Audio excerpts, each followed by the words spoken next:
মিলাদ ভাই, মন খারাপের কারণ কি? মন খারাপ করে আছেন যে?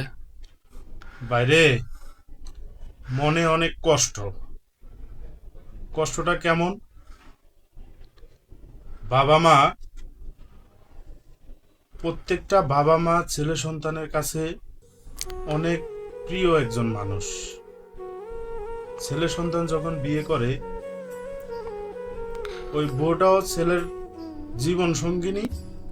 ইভেন আমার মা, আমার বাবার ও জীবন সঙ্গিনী, ওরাও দুজনও জীবন সঙ্গিনী। কিন্তু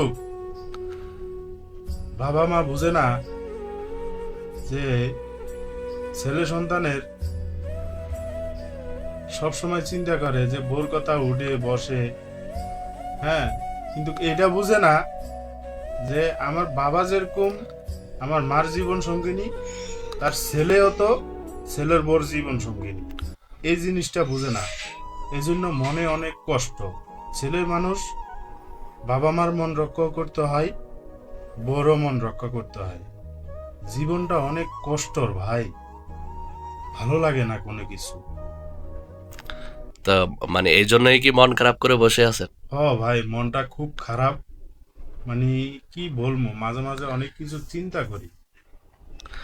আচ্ছা, তো এখন মানে এতে আপনি কি বলতে চান যে জীবন সঙ্গিনী হিসাবে স্ত্রীর কথা শোনা একজন স্বামীর দরকার আছে? অবশ্যই নৈতিক দায়িত্ব, কারণ হলো বউ আমার কাছে তো জীবন সঙ্গিনী। বাবা মাও অনেক কষ্ট করে ছেলে সন্তান মানুষ করে, তাদের কথাও শুনতে হয়, বউর কথাও শুনতে হয়। তো একটা ছেলে মানুষের সব দিক দিক ম্যানেজ করে চলতে হয়। তো আমার কথাগুলো যদি আপনাদের ভালো লাগে ভাই, সবাইকে দেখার সুযোগ করে দিয়ে লাইক কমেন্ট শেয়ার করেন। সবাই যেন বিষয়টা দেখে, জানে, কিছু শিখতে পারে। না, আমার কাছে ভাই পার্সোনালি মনে হইতেছে মানে বাবা যেমন মাকে যেমন আগলায় রাখে, আপনি ধরেন বিয়ে করার পরে আপনিও তো ওইভাবেই আগলায় রাখবেন। কিন্তু অবশ্যই কিন্তু অবশ্যই। মানে আমার কথা হচ্ছে, মানে কেন এই কথা হয় যে যারা বাবার কাছে বাবা যেমন মার কথা শুনতেছে, আবার মা বাবার কথা শুনতেছে, তাহলে একজন ছেলে যখন বিয়ে করে, বিয়ের পরে কেন তার ওয়াইফের কথা শুনতে গেলে বাবা মা তখন বলে যে "ইস, বোর কথা উঠে আর বসে, হ্যাঁ, বাবা মার কথা শুনে না"? ওই এরকম জায়গার প্রশ্নটা কেন আসে, ওই এটা আমার প্রশ্ন। জায়গাটাই তো প্রত্যেকটা মানুষের ভাই অনেক কষ্ট লাগে।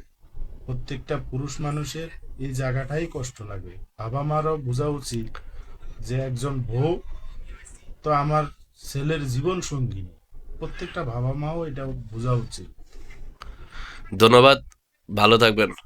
খুব সুন্দর কথা বলছেন মিল্লাত ভাই। ঠিক আছে।